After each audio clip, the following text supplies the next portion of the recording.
জানিয়ে দিব এই মুহূর্তে আমাদের হাতে এসেছে গুরুত্বপূর্ণ আপডেট আন্তর্জাতিক সংবাদের শিরোনাম। শুরুতেই থাকছে রাশিয়াকে ঘিরে ধরেছে যুক্তরাষ্ট্র, তৃতীয় বিশ্বযুদ্ধের আশঙ্কা। এদিকে প্রকাশ্যে ইরানের ভয়ঙ্কর অস্ত্র, পশ্চিমাদের উদ্বেগ। আরও জানাবো পুতিনের নতুন পারমাণবিক অস্ত্র টর্পেডো পসাইডন, উদ্বিগ্ন ইউরোপ। এদিকে যুক্তরাষ্ট্রের সঙ্গে আলোচনা নাকচ, ইউরেনিয়াম সমৃদ্ধকরণ বন্ধ করবে না তেহরান। সব শেষে জানিয়ে দিব হিজবুল্লার কাছে এখনও হাজার হাজার রকেট ও ক্ষেপণাস্ত্রের মজুদ। এতক্ষণ শুনছিলেন হাতে থাকা আপডেট সংবাদের শিরোনাম, এবারে বিস্তারিত। তবে তার আগে অনুরোধ রইল ভিডিওটিতে একটি লাইক এবং কমেন্ট করে জানিয়ে দিন ভিডিও সম্পর্কে আপনার মূল্যবান মতামত। আরও জানিয়ে দিন ভিডিওটি কোথা থেকে দেখছেন বা কোন জেলা থেকে দেখছেন। রাশিয়াকে ঘিরে ধরেছে যুক্তরাষ্ট্র, তৃতীয় বিশ্বযুদ্ধের আশঙ্কা। বিশ্বজুড়ে বাড়ছে তৃতীয় বিশ্বযুদ্ধের আশঙ্কা। ইউরোপের পূর্ব সীমান্তে রাশিয়াকে ঘিরে ধরেছে যুক্তরাষ্ট্র ও তার মিত্র দেশগুলো। সাম্প্রতিক সামরিক মহড়া, অস্ত্র মোতায়েন এবং কূটনৈতিক টানাপোড়েন সব মিলিয়ে আন্তর্জাতিক মহল এখন নজর রাখছে এক নতুন সংঘাতের সম্ভাবনার দিকে। আন্তর্জাতিক গণমাধ্যম সূত্রে জানা গেছে, সম্প্রতি পোল্যান্ড ও বাল্টিক অঞ্চলে যুক্তরাষ্ট্র ব্যাপক সামরিক মহড়া শুরু করছে। অপারেশন নর্দার্ন শিল্ড নামের এই মহড়ায় অংশ নিচ্ছে প্রায় 40,000 সৈন্য, শতাধিক যুদ্ধ বিমান ও উন্নত ক্ষেপণাস্ত্র প্রতিরক্ষা ব্যবস্থা। একই সময়ে রাশিয়াও তার পশ্চিমাঞ্চলে পারমাণবিক সক্ষম ট্যাকটিক্যাল মিসাইলের প্রস্তুতি জোরদার করছে। ওয়াশিংটন বলছে এই পদক্ষেপ কেবল প্রতিরক্ষামূলক, তবে মস্কো একে উস্কানিমূলক সামরিক আগ্রাসন বলে দাবি করছে। রুশ পররাষ্ট্র মন্ত্রণালয়ের এক মুখপাত্র বলেছেন, ন্যাটো সীমান্তে অতিরিক্ত সেনা মোতায়েন রাশিয়ার নিরাপত্তার জন্য সরাসরি হুমকি। স্থানীয় প্রত্যক্ষদর্শীদের বরাতে জানা গেছে, বেলারুশ সীমান্তে রুশ সামরিক যানবাহনের চলাচল বেড়েছে। ইউক্রেন যুদ্ধের পর থেকেই এই অঞ্চলটিতে উত্তেজনা অব্যাহত ছিল, তবে সাম্প্রতিক এই সামরিক প্রস্তুতি পরিস্থিতিকে আরও জটিল করছে।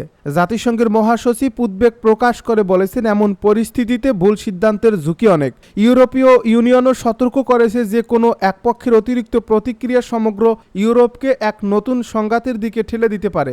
বিশ্লেষকেরা মনে করছেন, এটি ঠান্ডা যুদ্ধ পরবর্তী সময়ে পশ্চিমা ও রাশিয়ান শক্তির মধ্যে সবচেয়ে তীব্র উত্তেজনা। যদি এই সামরিক মহড়া ও পাল্টা প্রস্তুতি নিয়ন্ত্রণের বাইরে চলে যায়, তবে এর প্রভাব শুধু ইউরোপ নয়, পুরো বিশ্ব অর্থনীতি ও নিরাপত্তার ব্যবস্থায় পড়বে। প্রকাশ্যে ইরানের ভয়ঙ্কর অস্ত্র, পশ্চিমাদের উদ্বেগ। আন্তর্জাতিক উত্তেজনা আবারও তুঙ্গে। তেহরানে সামরিক কুচকাওয়াজে ইরান উন্মোচন করেছে এমন এক নতুন প্রজন্মের অস্ত্র, যা কয়েক মিনিটেই মধ্যপ্রাচ্যের যে কোনো লক্ষ্যবস্তুতে আঘাত হানতে সক্ষম বলে দাবি করেছে দেশটি। পশ্চিমা জোটের মাথা ব্যথা এখন এই অদৃশ্য ঘাতক ক্ষেপণাস্ত্র ব্যবস্থা নিয়ে। ইরানের রাজধানী তেহরানে বৃহস্পতিবার সকালে অনুষ্ঠিত জাতীয় প্রতিরক্ষা দিবসের কুচকাওয়াজ প্রকাশ করা হয় নতুন হাইপারসোনিক ক্ষেপণাস্ত্র ব্যবস্থা ফাতা-11। স্থানীয় গণমাধ্যমের প্রতিবেদন অনুযায়ী এই ক্ষেপণাস্ত্র শব্দের গতি ছাড়িয়ে প্রায় 13 গুণ বেগে উড়ে লক্ষ্য ভেদ করতে সক্ষম। ইরানি প্রতিরক্ষা মন্ত্রণালয়ের দাবি, এটি রাডারে ধরা যায় না এবং যে কোনো অ্যান্টি মিসাইল সিস্টেমকে পরাস্ত করতে পারে। কুচকাওয়াজে উপস্থিতি ইরানের প্রেসিডেন্ট ইব্রাহিম রাইসি বলেন, আমাদের প্রতিরক্ষা সক্ষমতা কোনো আক্রমণের জন্য নয়, বরং জাতীয় নিরাপত্তা গ্যারান্টি। তবে যুক্তরাষ্ট্র, ইসরায়েল ও ইউরোপীয় মিত্ররা এই ঘোষণাকে উস্কানিমূলক পদক্ষেপ হিসেবে দেখছে। ওয়াশিংটনে প্রতিরক্ষা দপ্তরের এক কর্মকর্তা জানিয়েছেন, মধ্যপ্রাচ্যে স্থিতিশীলতা রক্ষায় এমন অস্ত্র উন্নয়ন বিপজ্জনক প্রতিযোগিতা তৈরি করতে পারে।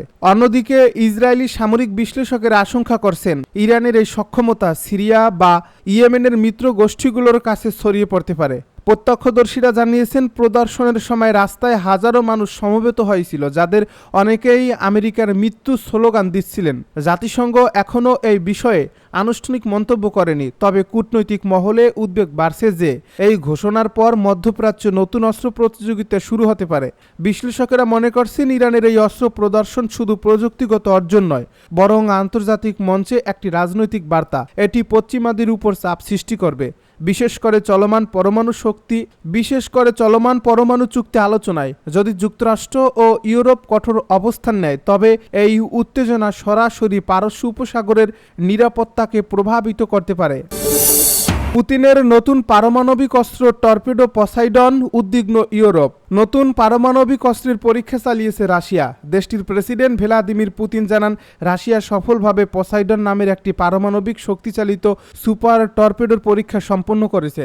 এটি সমুদ্রের নিচে ভয়াবহ তেজস্ক্রিয় ঢেউ সৃষ্টি করে উপকূলীয় অঞ্চল ধ্বংস করার সক্ষমতা রাখে। শুক্রবার বিবিসির এক প্রতিবেদনে এই তথ্য জানানো হয়েছে। পুতিনের দাবি, এ ধরনের অস্ত্র বিশ্বের আর কোনো দেশের কাছে নেই। গ্রিক পুরাণের সমুদ্র দেবতা পসাইডনের নামে নামকরণ করা এই টর্পেডোকে বলা হচ্ছে ডোরন ও পারমাণবিক টর্পেডোর সংমিশ্রণ। রুশ পার্লামেন্টের এক জ্যেষ্ঠ সদস্যদের দাবি, এটি পুরো একটি রাষ্ট্রকে অচল করে দিতে পারে। 2018 সালে প্রথমবারের মতো পসাইডনের কথা প্রকাশ্যে আসে। তখন বলা হয়েছিল এটি ঘন্টায় 200 কিলোমিটার গতিতে চলতে পারে এবং পথ পরিবর্তন করতে সক্ষম, যা একে আটকানো প্রায় অসম্ভব করে তোলে। এর আগে 21 অক্টোবর রাশিয়া বুরে ভেস্তনিক নামের পারমাণবিক চালিত নতুন এক ক্রুজ ক্ষেপণাস্ত্রের পরীক্ষাও ঘোষণা দেয়। রাশিয়ার দাবি, এই ক্ষেপণাস্ত্র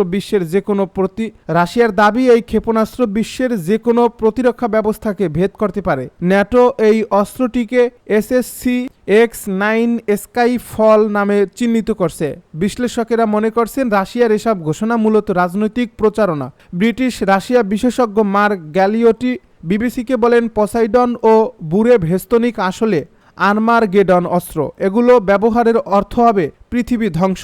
তিনি বলেন, এসব অস্ত্র সেকেন্ড স্ট্রাইক উদ্দেশ্যে তৈরি, অর্থাৎ প্রতিশোধমূলক হামলার জন্য।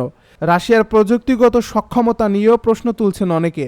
2019 সালে একটি রকেট ইঞ্জিন বিস্ফোরণে 5 রুশ পারমাণবিক প্রকৌশলী নিহত হন। ধারণা করা হয় সেটি বুরে ভস্তনিক প্রকল্পেরই অংশ ছিল। আন্তর্জাতিক কৌশল গবেষণা প্রতিষ্ঠান IISS জানিয়েছে, পারমাণবিক প্রপালশন প্রযুক্তিতে রাশিয়ার এখনও বড় ধরনের ঘাটতি রয়েছে। যুক্তরাষ্ট্রের সঙ্গে আলোচনা নাকচ, ইউরেনিয়াম সমৃদ্ধকরণ বন্ধ করবে না তেহরান। ইরানের পররাষ্ট্রমন্ত্রী আব্বাস আরাকচি জানিয়েছেন, তেহরান যুক্তরাষ্ট্রের সঙ্গে পরমাণু বা ক্ষেপণাস্ত্র কর্মসূচি নিয়ে সরাসরি আলোচনায় যেতে চায় না। তিনি স্পষ্টভাবে বলেছেন, ইসলামী প্রজাতন্ত্র কখনোই ইউরেনিয়াম সমৃদ্ধকরণের ক্ষমতা ত্যাগ করবে না। এক প্রতিবেদনে খবর দিয়েছে টাইমস অফ ইসরায়েল। কাতার ভিত্তিক সংবাদ মাধ্যম আল জাজিরাকে দেওয়া এক সাক্ষাৎকারে আরাকচি বলেন, আমরা আমাদের ক্ষেপণাস্ত্র কর্মসূচি নিয়ে আলোচনা করব না। কোনো বুদ্ধিমান রাষ্ট্র নিজেকে নিরস্ত্র করে না। আমরা ইউরেনিয়াম সমৃদ্ধকরণ বন্ধ করতে পারি না।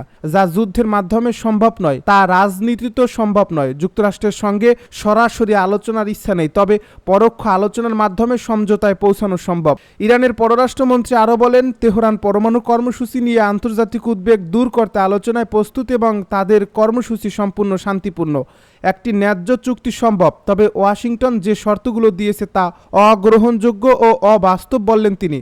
ইসরায়েল ও যুক্তরাষ্ট্রের সাম্প্রতিক হামলায় ক্ষতিগ্রস্ত ইরানের পরমাণু স্থাপনাগুলোর প্রসঙ্গ টেনে আরাকচি বলেন, বোমা হামলায় ধ্বংসস্তূপের নিচেই পরমাণু উপকরণ রয়ে গেছে, সেগুলো কোথাও সরানো হয়নি। ক্ষয়ক্ষতি হলেও প্রযুক্তি অক্ষত রয়েছে।